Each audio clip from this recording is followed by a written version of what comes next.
ओम सभी को सादर नमस्ते जी। आप सभी का स्वागत है हमारे वैदिक धर्म चैनल पर। और हम पढ़ रहे हैं शुद्ध वाल्मीकि रामायण, जिसके अंदर युद्ध कांड चल रहा है। युद्ध कांड का आज हम 68वां सर्ग पढ़ेंगे, जिसके अंदर पढ़ेंगे श्री राम के द्वारा लंका से पुष्पक विमान के द्वारा अयोध्या गमन किया जाता है। इस पूरे के पूरे वृत्तांत को ध्यानपूर्वक पढ़ेंगे, समझने का प्रयास करेंगे और किस प्रकार से जो है श्री राम के द्वारा विभीषण को उसका उत्तरदायित्व सौंपा जाता है कि भी तुम्हें राजा बना दिया गया है, लंका का राज्यभार संभालिए। और सुग्रीव को भी उसका उत्तरदायित्व बताया दिया जाता है। वो पूरा का पूरा वृत्तांत समझने का प्रयास करेंगे। श्री राम के द्वारा विभीषण से उन वानर सैनिकों को भी सम्मानित करवाया जाता है, उनको पुरस्कृत करवाया जाता है, उनको दिव्य आभूषण दिलवाए जाते हैं, धन दिलवाया जाता है, पदार्थ दिलवाए जाते हैं, वस्तुएं दिलवाई जाती हैं। और श्री राम के द्वारा किस प्रकार से विभीषण आदि की पत्नियों को विभीषण के मंत्रियों सहित पुष्पक विमान में बैठाकर अयोध्या ले जाया जाता है। सुग्रीव के मंत्रियों सहित सुग्रीव की वानर सैनिकों को भी और सुग्रीव की वानर सैनिकों की पत्नियों को भी अयोध्या ले जाने के लिए तैयारियां की जाती हैं। इस पूरे के पूरे वृत्तांत को ध्यानपूर्वक समझने का प्रयास करेंगे। एक और किड़वंतियाँ जो जुड़ी हुई है वो है रामेश्वरम वाला जो शिवलिंग है, वो श्री राम के नाम से थोप दिया जाता है, वो चलाया जाता है। मनगढ़ंत कहानियाँ बना रखी हैं कि श्री राम के द्वारा वहाँ पर एक शिवलिंग की स्थापना की गई थी, तब जाकर वो सेतु बंधन हुआ था, सेतु बनाया गया था समुद्र के ऊपर। और वाल्मीकि रामायण क्या कहती है उसको पूरे वृत्तांत को ध्यानपूर्वक समझने का प्रयास करेंगे। जितने भी लोग चैनल से जुड़े, चैनल पर नए भी हैं, उनसे बार आग्रह है चैनल को सब्सक्राइब अवश्य कर ले, वीडियो को लाइक कर दे। कोई शंका है कमेंट बॉक्स में अपने प्रश्नों को रख सकते हैं। इस पूरे के पूरे वृत्तांत को ध्यानपूर्वक पढ़ने का समझने का प्रयास करेंगे। होता क्या है, तो श्री राम के द्वारा वहाँ पर सुखपूर्वक वो रात्रि व्यतीत होती है। पूरी की पूरी वानर सेना भी सुखपूर्वक वो रात्रि व्यतीत करती है, राक्षस लोग भी अपनी रात्रि को व्यतीत करते हैं। श्री राम भी अपने भाई और अपने पत्नी के साथ में वहाँ पर रात्रि व्यतीत करते हैं। सुबह का समय होता है, प्रातःकाल होती है। विभीषण जी श्री राम के समक्ष पहुँचते हैं और कहते हैं कि हे प्रभु, अब मैंने आपके लिए भोजन की व्यवस्था और स्नान आदि की व्यवस्था करवा दी है। वस्त्र तैयार हैं, आभूषण आदि तैयार हैं। आप शीघ्र स्नान आदि कीजिए, दिव्य वस्त्र पहनिए, आभूषण पहनिए, भोजन आदि करिए और अपने सैनिकों आदि को के लिए भी सभी की मैंने पूरी व्यवस्था कर दी है। श्री राम उत्तर देते कि भाई, मैं ये सारा का सारा तुम्हारा सत्कार सामग्री है, इसे स्वीकार नहीं कर सकता। कारण श्री राम बताते हैं। श्री राम कहते हैं कि भाई, मैंने अपने भाई से प्रतिज्ञा की थी कि मैं 14 वर्ष पूर्ण होते ही शीघ्र तुम्हारे पास में लौट आऊँगा, क्योंकि मेरा भाई जो है राज्य का संचालन कर रहा है और वो बड़ा दुख भोग रहा है, कष्ट में है और प्राण त्याग का निश्चय कर चुका था। क्योंकि अगर मैं उसके पास नहीं पहुंचूंगा तो उसने कहा था कि मैं 14 वर्ष से एक ही दिन भी फालतू हुआ तो अपने प्राणों की आहुति दे दूंगा। तो मेरे को जो है सबसे ज़्यादा चिंता अगर किसी की अब है तो वो मेरे अपने भाई भरत की है। अगर मेरा एक भी दिन, एक भी क्षण, एक भी व्यर्थ हुआ तो मेरा भाई अपनी जान गंवा देगा, प्राणों को आहुति दे देगा। तो ये श्री राम के द्वारा बता दिया जाता है, कहा जाता है कि भैया मैं क्षमा करना, मैं इस कार्य को नहीं कर सकता, मैं स्वीकृत तुम्हारे सत्कार को नहीं कर सकता हूँ। अब श्री राम के द्वारा विभीषण से कहा जाता है कि भैया अब तो कोई ऐसा युक्ति आप बताइए, ऐसा संसाधन कुछ हो, ऐसा कोई तैयारी ऐसी करवाइए कि जिससे भाई साहब हम शीघ्र ही अपनी अयोध्या नगरी पहुँच जावें, क्योंकि बहुत समय व्यतीत हो चुका है और 14 वर्ष की जो अवधि मुझे वनवास की मिली थी वो वनवास की अवधि पूर्ण होने वाली है। कुछ ही समय उसमें बचा हुआ है, तो उससे पूर्व भी, जिससे कि वो अवधि पूर्ण हो, उससे पूर्व भी मुझे जो है वहाँ पर पहुँचना है। तो विभीषण जी कहते हैं कि भाई आप चिंता मत न करिए। तो विभीषण जी कहते हैं कि भाई मैं आपको एक ही दिन में अयोध्या नगरी पहुँचा दूंगा। तो श्री राम कहते हैं बड़ी अच्छी बात है, हम एक दिन में अयोध्या नगरी पहुँच जाएंगे। तो विभीषण जी जब इतनी बात कहते हैं कि मैं तुमको एक ही दिन में अयोध्या नगरी पहुँचा दूंगा, विभीषण जी कहते हैं कि मेरे पास में एक दिव्य पुष्पक विमान है जो मन की गति से चलने वाला है। अब श्री राम जब इतना सुनते हैं कि भाई ठीक है, ये तो बहुत अच्छी बात है कि भाई हम एक ही दिन में अयोध्या पहुँच जाएंगे, ये तो बहुत अच्छी बात है। अब विभीषण जी जो हैं उस पुष्पक विमान के विषय में बताते हैं कि भाई ये जो पुष्पक विमान है ना मेरे पास में, इसे मेरे भाई ने, रावण ने जो है कुबेर से जीता था, युद्ध में उसे छीन कर लेकर आया था और ये मन की गति से चलने वाला। तो पुष्पक विमान के विषय में बताना प्रारंभ करते हैं। विभीषण जी कहते हैं श्री राम से, देखो, तथा कंच चित्रांगे वेद्यो मणि वेदिकमा कुटाग्रह परीक्षित सर्वतो रजत प्रभावा। तो विभीषण जी कहते हैं कि कैसे बना हुआ और कैसे संचालित होता है। विभीषण कहते हैं उस विमान का एक एक अंग सोने का, यानी एक एक पार्ट्स जो है सोने से जड़ा हुआ है। और आगे कहते हैं जिससे उसके विचित्र शोभा होती है, उसके भीतर बहुत सी मणियां लगी हुई हैं, जहां तहां गुप्त गृह बने हुए हैं और वह सब ओर से चांदी के समान चमकीले हैं। तो ये विशेषता पुष्पक विमान की बताई जा रही है विभीषण के द्वारा। और आगे बताया जाता है, वह श्वेत पीत वर्ण वाला पताका होता था, ध्वजाओं से अलंकृत है, उसमें सोने के कमलों से सुशोभित स्वर्ण में जो चित्रकारी है वो की गई है। और आगे बताते हैं, उस विमान की शोभा बढ़ाती हैं। तो इतना विशेष कार्य जो है उस पुष्पक विमान में किया गया है। और आगे बताते हैं विभीषण जी, सारा विमान छोटी छोटी घंटियों से युक्त झालरों से व्याप्त है, उसमें मोती और मणियों की खिड़कियां बनी हुई हैं। तो ये विभीषण जी के द्वारा उस पुष्पक विमान की विशेषता बताई जा रही है। और आगे बताते हैं विभीषण जी, कहते हैं सब और घंटे बंधे हुए हैं जिससे मधुर ध्वनि होती रहती है। आगे कहते हैं, वह विश्वकर्मा बनाया हुआ विमान सुमेरु शिखर के समान ऊंचा तथा मोती और चांदियों से सुसज्जित है, बड़े बड़े कमरों से भूषित है। तो उसमें अनेकों घंटियां लगी हुई हैं जिसमें चलने से जो है बड़ी अच्छी ध्वनि आती है। और बहुत सारी आश्रय गृह यानी कक्ष भी बने हुए हैं जिसे कमरे कहते हैं, और वो कमरे बने हुए हैं उसमें। आगे बताते हैं विभीषण जी, उसकी फर्श विचित्र स्फटिक मणियों से जड़ी हुई थी, उसमें नीलम के बहुमूल्य सिंहासन थे जिन पर बहुमूल्यवान बिस्तर बिछे हुए थे। यानी कि जो आज वर्तमान के जो हवाई जहाज देखते हैं जिनमें बैठने की व्यवस्था होती है, प्राइवेट रूम्स भी बने हुए होते हैं, मीटिंग्स रूम भी बने हुए होते हैं, इसी प्रकार का कुछ पुष्पक विमान भी था, उसमें भी इसी प्रकार की व्यवस्था थी। आगे और बताते हैं विभीषण जी, उसके मन के समान वेग था। तो ये यानी इतनी स्पीड उस पुष्पक विमान की थी कि मन की गति से चलता था। आगे कहते हैं, उसकी गति रुकती नहीं थी, वह विमान सेवा में उपस्थित हुआ। विभीषण श्री राम को उसके आने की सूचना देकर वहां खड़े हो गए। तो पुष्पक विमान को बुलाकर जो है पूरा का पूरा वृत्तांत, कैसा पुष्पक विमान है, कैसे उड़ता है, मन की गति से चलता है, कैसे कैसे बना हुआ है, अनेकों कक्ष बने हुए हैं, बड़ा स्वर्णिम चित्रकारी उस पर की गई है और विश्वकर्मा के द्वारा बनाया गया। ये पूरा का पूरा वृत्तांत श्री राम को विभीषण जी के द्वारा पुष्पक विमान का बताया जाता है। तो ऐसा पुष्पक विमान था। इस पूरा का पूरा वृत्तांत को जो है विभीषण जी के द्वारा जैसा पुष्पक विमान था उसकी विशेषता श्री राम को बता दी जाती है। दिव्य है और उसमें बहुत सारे लोगों के बैठने की व्यवस्था भी है। ऐसा पुष्पक विमान के विषय में वाल्मीकि ऋषि के द्वारा लिखा गया है कि वे दिव्य था, मन की गति से चलने वाला था। और आज भी वर्तमान में भी अगर टेक्नोलॉजी की बात की जाए, कोई भी ऐसा विमान आज तक कोई भी नहीं बना पाया जो मन की गति से चलता हो। तो यहाँ पर पूरा का पूरा वृत्तांत विभीषण जी के द्वारा बता दें कि मैं तुमको एक ही दिन में अयोध्या नगरी पहुंचा दूंगा, आप चिंतित मत न हुई, आप अच्छे प्रकार से जो है अयोध्या नगरी पहुंच जाएंगे। जो है श्री राम से कहता है कि भाई प्रभु, जैसे आपकी आज्ञा, पुष्पक विमान को मंगाया जाता है विभीषण के द्वारा और कहा जाता है कि भाई ये बिगर किसी कष्ट के आप जो है एक ही दिन में अयोध्या पहुंच जाएंगे, ये आपके लिए उपस्थित है। एक शर्त यहाँ पर विभीषण के द्वारा रखी जाती है। विभीषण जी कहते हैं कि भाई एक दिन आप मेरे कहने से इस लंकापुरी के अंदर एक दिन निवास कीजिए और मैं आपका बहुत सत्कार करना चाहता हूँ, आपका, आपकी पत्नी का और आपके भाई लक्ष्मण का बड़ा सत्कार करना चाहता हूँ। मैं बड़ा आपको सौभाग्यशाली महसूस करूंगा कि आपने एक दिन मेरे यहाँ पर व्यतीत की, बहुत आपके सत्कार सेवा आदि करना चाहता हूँ।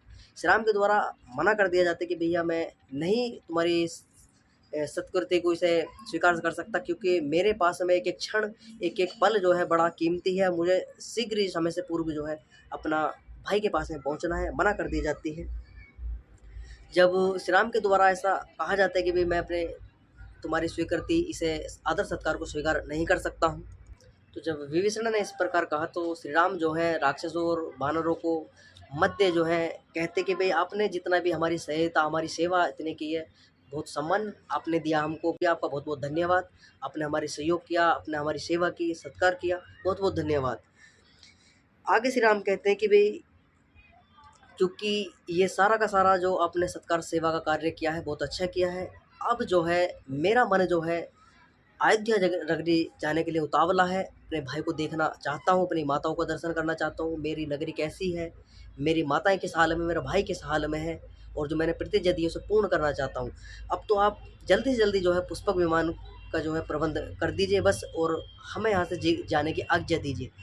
जब इस प्रकार विभीषण से कहा जाता है तो विभीषण कहते हैं कि प्रभु, जैसे आपकी आज्ञा, पुष्पक विमान तैयार खड़ा है, आप बैठिए इसमें, अपने भाई अपनी पत्नी सहित जो इसमें आरूढ़ हुई है और इस शीघ्र जो है आपको अयोध्या नगरी पहुंचा देगा। जब इस प्रकार कहा श्री राम से विभीषण ने, आगे श्री राम से विभीषण कहते हैं कि और कोई आपकी इच्छा, आपकी कोई आज्ञा, कोई कार्य आपका शेष रहा हो और बताइए। तो एक विशेष कार्य यहाँ पर श्री राम कहते हैं विभीषण से, हाँ एक विशेष कार्य और रहा मेरा।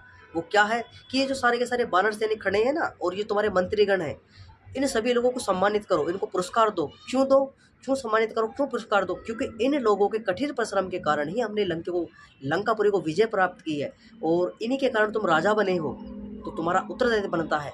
और आगे श्री राम कहते हैं कि भाई जो राजा सैनिकों को युद्ध में मरवाना और कटवाना ही जानता है और उनको सम्मानित नहीं करता, उनको पुरस्कार नहीं देता, तो भविष्य में जो है यही लोग रणभूमि में छोड़कर भाग जाते हैं, राजा को, क्षत्रिय लोगों को छोड़कर भाग जाते हैं, क्योंकि वे बड़ा स्वार्थी व्यक्ति है। अपने प्राणों पर संकट आता है तो हमें याद करता है, लेकिन हमारा सम्मान नहीं करता, हमें वस्तुएं नहीं देता, हमें पदार्थ नहीं देता, हमें हमें धन नहीं देता, हमें यश नहीं देता, हमें कीर्ति वैभव कुछ भी हमें प्रदान नहीं करता। ऐसा स्वार्थी व्यक्ति है, तो ऐसे व्यक्ति को जो है बीच में ही छोड़कर भाग जाते हैं। तो भविष्य में कोई ऐसा घटना तुम्हारे साथ में ना हो कि जिससे, ये विभीषण के लिए नहीं, सभी राजाओं के लिए एक संकेत दिया जा रहा है श्री राम के द्वारा।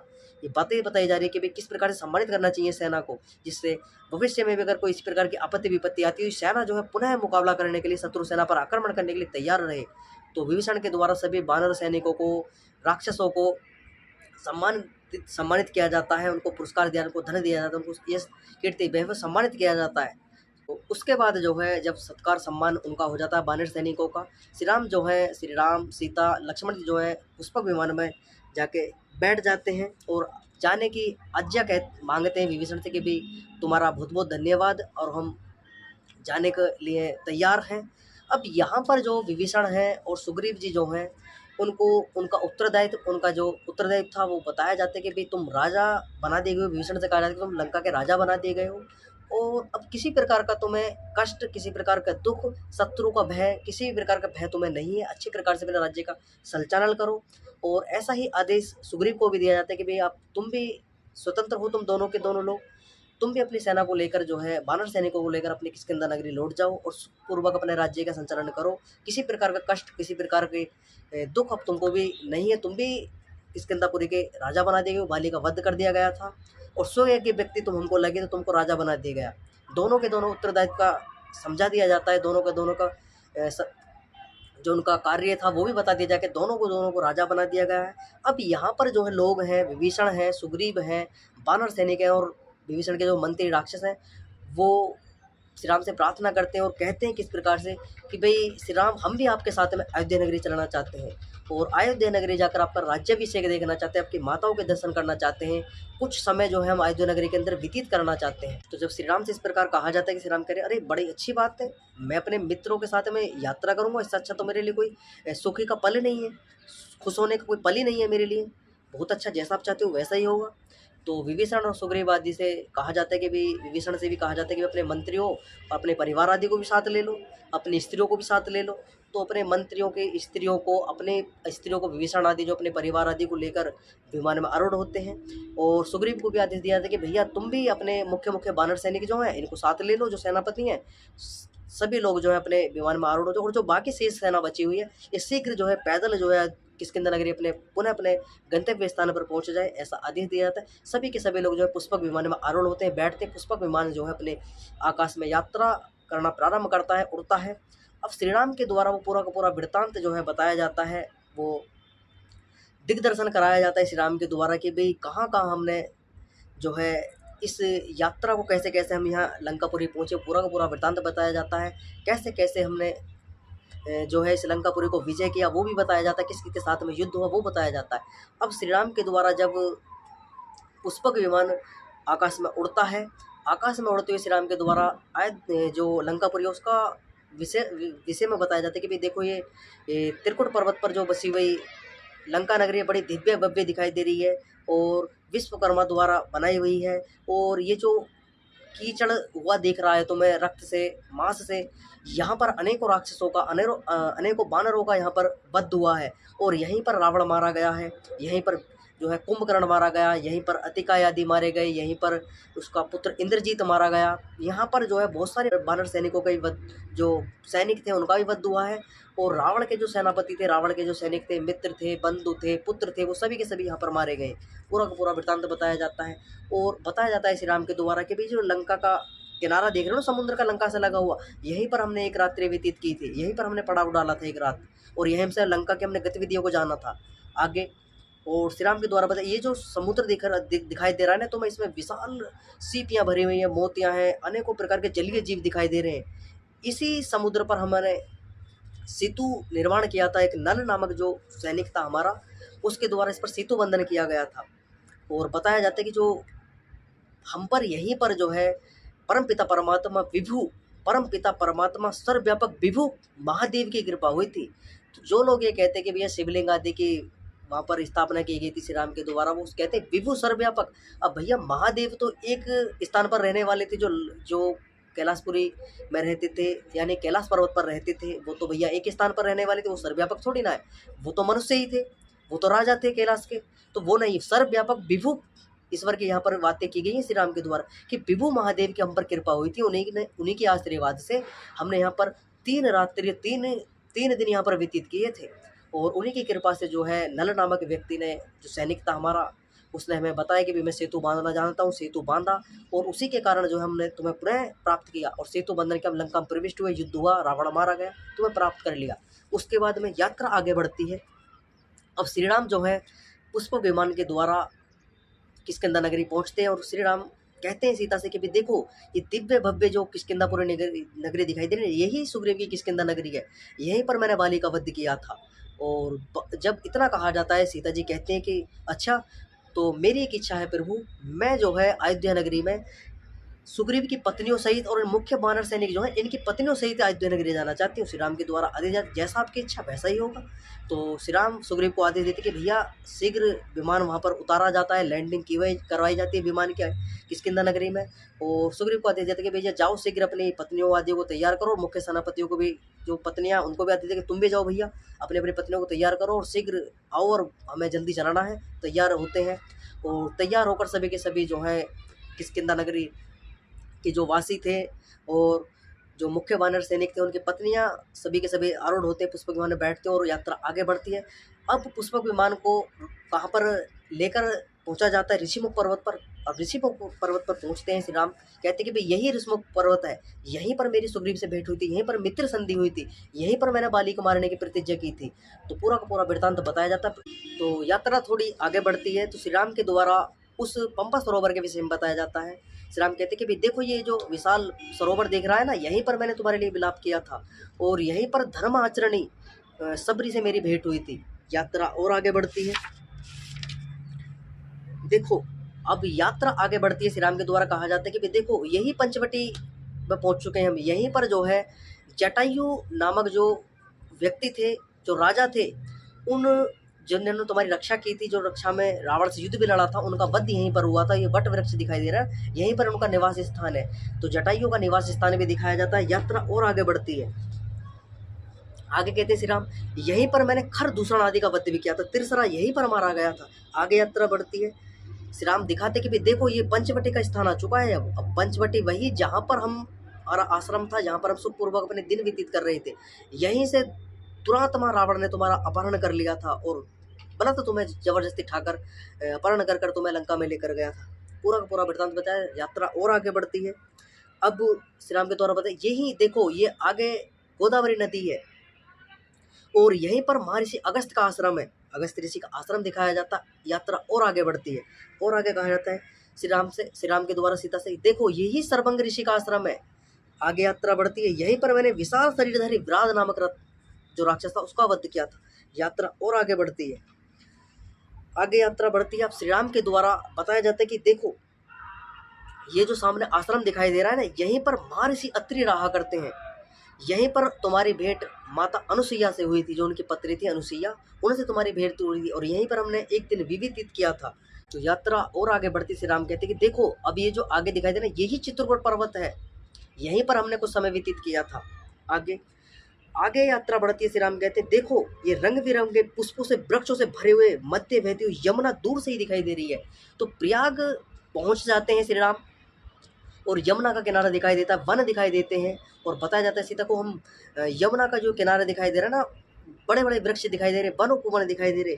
यात्रा और आगे बढ़ती है। आगे कहते हैं श्री राम, देखो त्रिपथ गामनी, यानी 3 पथों से बनी हुई ये जो त्रिपतगामिनी गंगा नदी दिखाई दे रही है ना, इनके दोनों तटों पर विविध प्रकार के पक्षियों से युक्त पुष्पित वृक्षों से पूर्ण परिपूर्ण वन शोभ्यमान हो रहे हैं। तो यात्रा अब पहुंचती है, अब श्री राम जो है प्रयागराज पहुंच चुके हैं।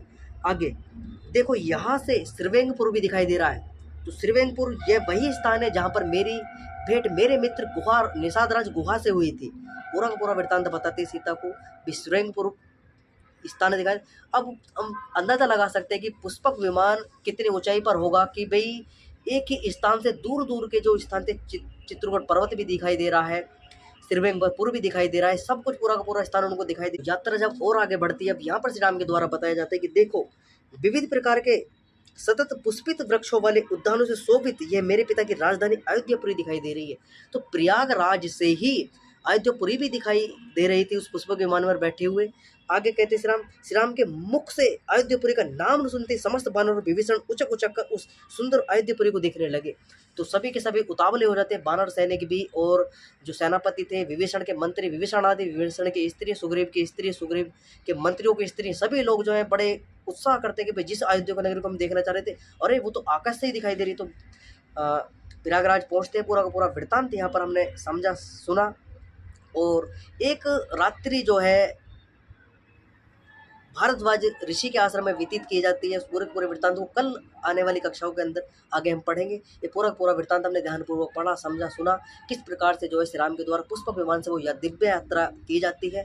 पूरा वृत्तांत बताया जाता है, वो घटनाएं बताई जाती हैं, कहाँ हम रुके थे, कहाँ हमने युद्ध लड़ा, किसका वध किया, कहाँ हमने बाली को मारा, कहाँ हमारी मित्रता सुग्रीव से हुई। तो ये पूरा ध्यानपूर्वक पढ़ा, समझा, सुना। जितने लोग चैनल से जुड़े हुए, चैनल पर नए भी हैं, उनसे बार आग्रह, चैनल को सब्सक्राइब अवश्य कर ले, वीडियो को लाइक कर दे, कुछ शंकाएं कमेंट बॉक्स में प्रश्न कर सकते हैं। आज ही कक्षा के विराम करेंगे, सभी को सादर नमस्ते।